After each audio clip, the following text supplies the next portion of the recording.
Hello everyone, so in this video I'll be sharing with you my views on how the iPhone 11 is holding up in 2024. If you didn't already know, I actually film all of my videos with an iPhone 11, so let's get to the review. For the design, this is my iPhone 11 and although this is my iPhone 11, I'm actually recording this video on my grandma's iPhone 11 because hers is in Italian. So I got this phone in 2021 as a Christmas present because I needed a phone and I have used it since. At the time, the iPhone 13 was the latest phone, and although I did get this phone used, it held up pretty well. So this one is in the yellow color. It's quite bright, but there are also other colors. This is definitely one of the more colorful colors, but there's also red, and there's also some of the more basic ones, like I know that there's white, there's black, there's don't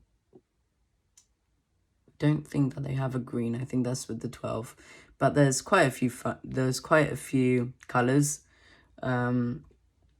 So this, as well as the iPhone 11 Pro and Pro Max, were the last iPhones to have rounded edges, as you can see here, before they switched back to the squared edges, like in the iPhone 5s. So I quite like this design. I don't think that the iPhone 12s, 13s and 14s feel the same. They just leave a dent in your hand. I have held up also an iPhone 11 and an iPhone 11 Pro Max, and they really have that pro feel, but with the squared edges, it just, because of the dent, I know that you might think that I'm exaggerating, but it's true. And lately with the like iPhone 15s, they've balanced between the squared and rounded edges, so I think that's pretty nice. So jumping onto the camera, it features two camera lenses, one wide camera, the one at the top, and the ultra wide camera, the one at the bottom, both 12 megapixels. I mainly use the wide camera. So this is the wide camera and this is the ultra wide camera. So I mainly use the wide camera because I never really need to take a shot with the 0.5x lens. It is quite a good, they do give quite a good resolution photo, but if you use some digital zoom, like, it starts to become, the resolution does get quite bad. So I usually just use the 0.5 and the 1. There's also the front-facing camera, which is this one. Hello. So yeah, I think it's quite good. It has got bumped up from 7 megapixels to 12 megapixels, so I think that's quite good, but it still isn't the best. In good lighting, it does look much better. When there's quite bad lighting, you can really see where it lacks out, and if you do any, you can't really zoom in with this one, unfortunately, so you can just take photos. You can also do videos.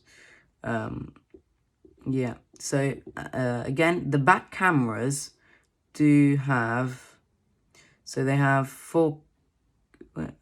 so for video, there's HD, 30 FPS, but you can also change this to 4K, and this goes all the way up to 60. So I think that's plus. So yeah, the selfie camera could be better, but I think that overall the camera is quite good. And for the processor, this iPhone 11 features the A13 Bionic, launched by Apple in 2019. It still holds up quite well in 2024. It could be better, but for a phone its age, it's holding up quite well. The A13 Bionic is also what can be found as the chip in the iPad 9th gen. So for Apple to put it in an iPad from 2021, I think that it must be quite good. This phone does have 4 GB of RAM, and although it's not up to par with newer phones, it is plenty for this device. I really don't think that RAM is a problem on the phone. I haven't experienced any crashes due to hardware. If I have experienced any crashes, it is an app fault, which is also very rare. So this phone does have different storage options. So if you go on about, so my iPhone does have 128 GB, but there is also 64 GB and 256 GB versions. This 128 GB version, I think, is the sweet spot, because 64 GB really isn't a lot. And even now, if I go in my settings, iPhone storage, as you can see, it's almost completely used. It's almost completely used up. 99 GB out of 128. So I've got about 20 left. But I think that this is really the sweet spot. If you do want to get a new iPhone 11 today, I would say to go with at least 128 GB.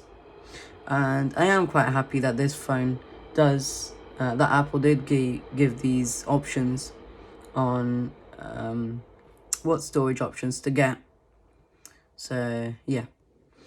Now moving on to the screen, it's quite of what disappoints me with this device personally. It's not OLED like the X and XS and the iPhone 11 and Pro Max. It is also not even 1080p resolution, which Android phones in that time, like the Samsung Galaxy S10, had. The iPhone 11 also has a 60Hz display, which can feel quite laggy, especially when scrolling on apps.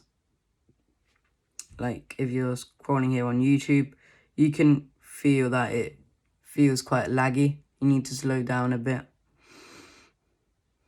But because if you scroll like that, unlike with the 120 hertz on the newer Pro phones, this one can feel a bit laggy. To be honest, not even the 11 Pros and Pro Maxes had a 128 hertz display. That came with the iPhone 12 Pros and Pro Max. So I do think, and even the iPhone 15 now has a 60 hertz panel, which I do think that they could improve with the upcoming iPhone 16s, at least 90 hertz. Also, the display could be slightly stronger. I really take care of my phone. I regularly clean it. I don't put it in my pocket with like my keys or anything. But still, after about 2 years of using the phone, I started to see some discoloration about here. If I open, for example, Google and put in a like background photo,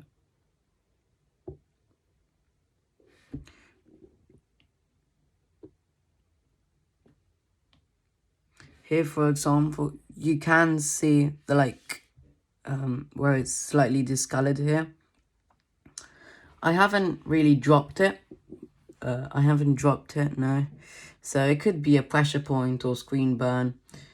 I'm not really sure, because I really take care of this device. My father's iPhone also does have screen burn, that's for sure. And he has an iPhone 11. The top right of his screen about here became a bit orange. You could see it on a white background. You can really replace this phone screen if you really care about that, to be honest. Overall, I would say that the screen is good, definitely not excellent. and it does fall behind its competitors in that year with that price range. And then moving on to the battery on this phone is excellent. I don't have a lot to say about it. I did actually have my iPhone battery replaced. It's a non-genuine battery, but it works quite well. It lasts me the whole day. I had to get it replaced because with low power mode it would run out. It was the only way to not make it run out very quickly. Although I think that the battery is great, if you want to buy an iPhone 11 today, check the battery health. I have a link in the description of how you can do that. If it is under 80%, then consider thinking about replacing the battery, like I did. You can obviously go to Apple, take it to a repair shop, or like me, do it yourself. So in conclusion, I think that I've talked about pretty much everything there is to say about the iPhone 11. To sum it up, is a really good phone and would be great even today for a child or somebody who needs a phone and doesn't really care about the latest and greatest features. The phone still gets the latest update. As you can see, mine is at iOS 17.6.1, so that's up to date. It's the latest version. It will soon also get iOS 18. It will also probably get another update after iOS 18, and then we'll just not get any updates apart from the security ones until apps stop supporting that iOS version, which is obviously something to think about before buying this phone or giving an old one to a family member or child. I hope that this video has helped you, and therefore if you would leave a like and subscribe, that I would really appreciate it. Helps to support the channel and helps me to make more content like this. And bye.